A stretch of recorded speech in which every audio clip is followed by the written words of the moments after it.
x égale 2. C'est pourquoi c'est les deux seulement qu'il faut exclure. C'est bon. Voilà, alors je vais effacer tout ceci pour avoir de l'espace. Voilà, je vais effacer là, là, là. Voilà, j'efface tout ça. Ok, je peux laisser d'abord le reste. Voilà. Alors, ça, on vient de faire. Maintenant, on a un autre cas ici. On se retrouve que ça aussi, c'est une fonction. Ça aussi, c'est une fonction rationnelle. D'accord? Maintenant, comme c'est une fonction rationnelle, c'est la seule condition. On sait déjà, quand c'est une fonction rationnelle, on doit calculer, on doit chercher les valeurs qui annulent le dénominateur et puis on va faire R moins ces valeurs-là. C'est simple. Donc, je vais faire x carré moins 4 égale 0. Ça veut dire que x carré égale combien? Égale 4. Ce qui veut dire que x égale plus ou moins racine carrée de 4. Ce qui veut dire que notre x égale quoi? Égale à plus ou moins 2. D'accord? Ça veut dire que le domaine de définition, ça sera quoi? Ça sera R moins les deux valeurs là. Moins 2 et 2. Ou moins 2 et plus 2. C'est la même chose. Ok? C'est ça le domaine de définition. Si tu écris ça, c'est bon, il n'y a pas de problème. Mais il faut l'écrire sous forme d'intervalle, c'est très important. Ok? Pour dire quoi? Toutes les autres valeurs, à part moins 2 et 2, si tu remplaces dans notre fonction ici, la fonction est définie. Ok? Ça veut dire que notre fonction est définie pour toute valeur, pour tout réel, excepté moins 2 et 2. Okay? Alors, si je dois le représenter encore graphiquement pour pouvoir l'écrire sous forme d'intervalle, je vais dessiner ça ici. Je vais mettre l'ensemble R là-bas. Alors là, ça varie de moins l'infini à plus l'infini. Là, j'ai 0 au milieu. OK? À gauche, je mets le nombre négatif, n'est-ce pas? Ça veut dire quelque part là, j'ai moins 2. Le moins 2 qui doit être exclu. Et puis, quelque part à droite, je dois avoir 2. OK? Bien sûr, je dois respecter la symétrie ici, hein, parce que 0 à moins 2, de 0 à 2 en valeur absolue, nous avons 2, n'est-ce pas? Donc, ça doit être à la même distance par rapport à 0. Alors, non, mais comme on le fait manuellement, ce n'est pas grave. Donc là, le 2 aussi est exclu. Maintenant, c'est quoi le domaine de définition? Donc, le domaine de définition, ça va être tout l'ensemble R, excepté les deux valeurs là. Ok? Ça veut dire, je vais commencer de moins l'infini, je viens, j'arrive là, oh, je me retrouve avec moins 2. Je sais que je dois l'exclure. Donc, je me limite d'abord par là. Je l'exclus. Après, je dois prendre maintenant les valeurs qui viennent après moins 2. Donc, je quitte là. Je viens, mais je me retrouve là, je dis, il y a aussi 2 que je dois exclure. Donc, je les limite d'abord par là pour exclure 2. Après, je me dis, ok, je viens d'exclure 2, mais il faut maintenant prendre les autres qui viennent aussi après 2. Donc, je prends là, et puis j'avance jusqu'à plus l'infini. Parce que là, il n'y a pas autre à exclure. Et puis, ça va être quoi le domaine? C'est ça et ça seulement. Ça veut dire le domaine, je dois avoir toutes ces parties-là où j'ai récupéré les valeurs d'un 1, 2, 2 et de 3. J'ai fait leur union, ça veut dire je rassemble en fait toutes les valeurs qui sont dans ces différents intervalles. D'accord? Donc ça va être quoi? Ça, je vais maintenant donc l'écrire sous forme, donc c'est de moins l'infini à combien? Je quitte ici, je commence par d'un 1, d'ici jusqu'à là. Moins 2 exclu. D'accord? Et puis, union, ça veut dire, j'additionne, si je peux dire ainsi, les valeurs qui viennent juste après moins 2. Ça veut dire à partir de moins 2 jusqu'à 2. OK? Pour exclure aussi 2. Donc, ça va aller de moins 2 exclu jusqu'à 2 exclu. Et puis, il reste à partir de ces 2 ici jusqu'à, donc cette partie ici. Donc le 2 exclu jusqu'à plus l'infini. Et voilà, et c'est ça le domaine. Donc ça, je l'écris. Cette écriture et ça, c'est la même chose, sauf que ça, c'est écrit sous forme d'intervalle. Très facile, d'accord? Voilà. Alors, comme on vient de faire ça, ça veut dire la prochaine fois, on ne va plus encore dessiner, parce qu'on sait déjà comment le faire. D'accord? Voilà. Donc, comme j'ai ceci, on va maintenant passer à l'exemple qui suit. Maintenant, ici, j'ai mis 1, d'accord? Il n'y a pas de problème. Donc, on va passer à l'exercice suivant. Ah, j'ai les 5 ici, voilà. Donc, cette fois-ci, j'efface. Je pense que vous avez vu, je vais tout effacer. Alors, on va calculer pour ceci. C'est simple.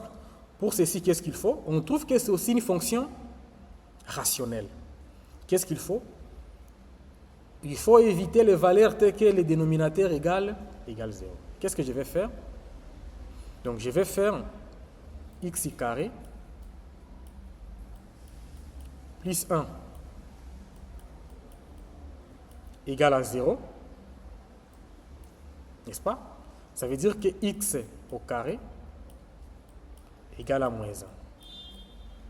Déjà, avec ça, on trouve que ça, ce n'est pas vérifié. On ne peut pas avoir x carré qui est égal à moins 1. C'est logique.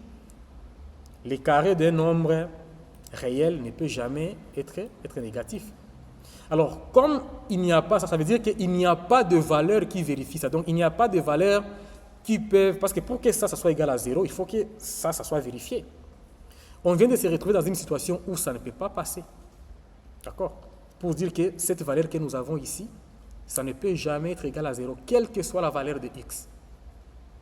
D'accord? On peut le faire d'une autre façon. On sait que notre fonction ici, c'est une fonction du second degré. Je peux appliquer ça. Je peux appliquer cette méthode-là. Donc, j'efface tout. Ça, c'est une fonction du second degré. Je peux les résoudre comme cela. Notre a, c'est 1. On sait qu'on doit chercher le discriminant, n'est-ce pas? Delta, qui est égal à b carré, moins 4ac. Alors, notre b, c'est quoi? On sait que b, c'est le coefficient de x. OK? C'est le coefficient de x au degré 1. N'est-ce pas? La forme générale d'une fonction du second degré, on sait que c'est ax carré plus bx plus c. Alors, lorsque c'est une équation, ça veut dire, c'est ça la forme générale. Maintenant, le b, c'est ça. C'est le coefficient de x au degré 1. Alors, quand vous regardez pour notre cas, nous n'avons pas ça. Nous n'avons pas quelque part où nous avons x seulement. Ça veut dire que le coefficient, c'est combien? C'est 0. D'accord? Voilà. Ça veut dire que notre b, c'est 0. Mais notre a, c'est le coefficient de x carré. Et pour notre cas, nous avons là, ça veut dire que c'est 1. Et notre c, c'est la constante. Donc, le 1 ici.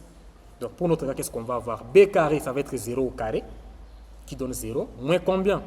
Moins 4 fois a. A, c'est 1. Fois c, c'est combien? C aussi, c'est 1. Ça va nous donner combien? Moins 4 fois 1 fois 1, ça fait moins 4.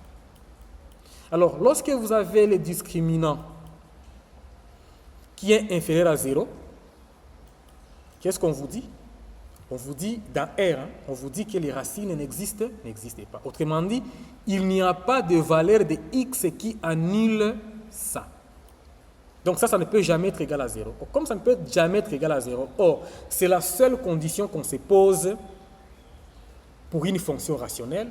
Ça veut dire que notre fonction ici, elle est définie pour toute valeur de x. Ça veut dire, même ici, notre domaine de définition, c'est quoi? C'est l'ensemble R. Moins l'infini, A plus l'infini. C'est très important de remarquer ceci. Vous venez de remarquer que on vient de trouver que c'est de moins l'infini à plus l'infini après avoir calculé, après avoir posé la condition. Ce n'est pas la même chose que pour les polynômes. Pour les polynômes, il n'y a pas de condition à poser parce que tout est bon. Mais ici, pour fonction rationnelle, il faut d'abord calculer. C'est lorsque vous vous retrouvez dans une situation pareille que vous vous dites, ok, je me retrouve qu'il n'y a pas de racines. C'est important. Il ne faut pas dire tout simplement que non. comment, il ne faut pas se poser la question, mais comment est-ce qu'on peut trouver moins l'infini à plus l'infini, pourtant c'est une fonction rationnelle? Non, on n'a pas dit que chaque fois quand c'est une fonction rationnelle ou irrationnelle ou toute une autre fonction, on ne peut pas aussi avoir moins l'infini à plus l'infini. D'accord? Ça veut dire quoi? La valeur du domaine de définition, ou si je peux dire, le domaine de définition n'est pas typique à un type de fonction. D'accord? Ce n'est pas ça. Mais plutôt, c'est la condition qu'on pose pour trouver le domaine de définition qui est typique au type de fonction. C'est très important. OK? Ça veut dire que la valeur que vous allez trouver à la fin, ce n'est pas typique et ce n'est pas propre. Ce n'est pas propre à un type de fonction, que ce soit polynôme ou irrationnel ou rationnel, non. La valeur, vous pouvez trouver n'importe quoi, ça dépend de comment est structurée la fonction.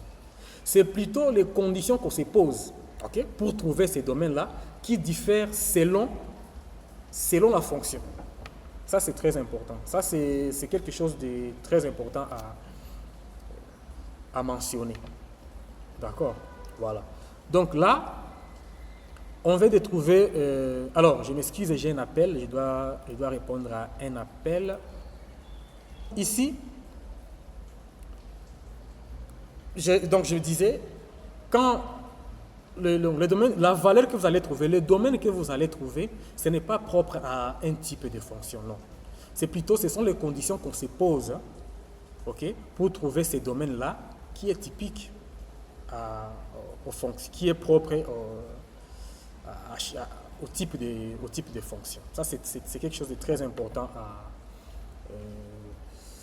à savoir.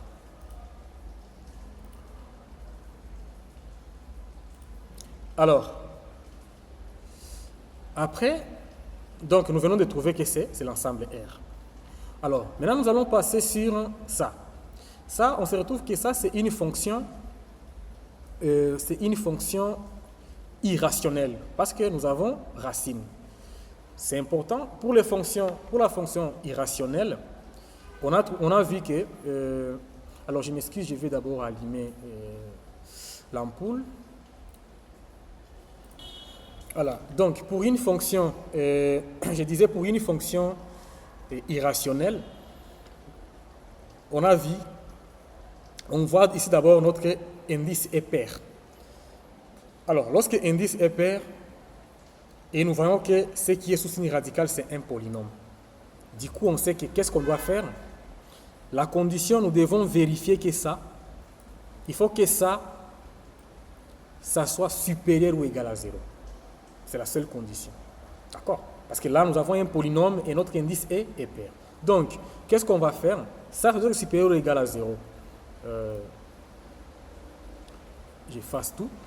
Je vais le faire ici en bas. Ça veut dire qu'on doit calculer x. On doit voir x et moins 1 supérieur ou égal à 0. Alors, c'est une équation. Qu'est-ce qu'on fait pour résoudre une équation? On fait l'étude des signes, n'est-ce pas? Alors, qu'est-ce qu'on va faire ici? Ça veut dire tout simplement, nous allons résoudre d'abord x moins 1 égale à 0. On résout ça. Ça veut dire que x égale combien? Ça veut dire que x égale 1. Après, on fait l'étude des signes. Ça veut dire que nous avons notre ensemble R qui va de moins l'infini à plus l'infini. OK. Notre fonction, c'est x moins 1. D'accord? Donc, la valeur qui est sous signe radical. Et puis, toute notre fonction, c'est racine de x moins 1. Voilà. La première chose, on commence par compléter les racines. Les racines, ça veut dire quoi? La valeur ou les valeurs qui ont annulé donc, qui vérifient notre équation. Et on a trouvé que c'est seulement 1. Ça veut dire que pour x, donc je mets 1 là-bas, quelque part. Ça veut dire que pour la valeur x égale 0, ici, notre fonction nous donne quoi? Nous donne 0. D'accord? Et puis, on sait que la racine, là où nous arrivons, là nous sommes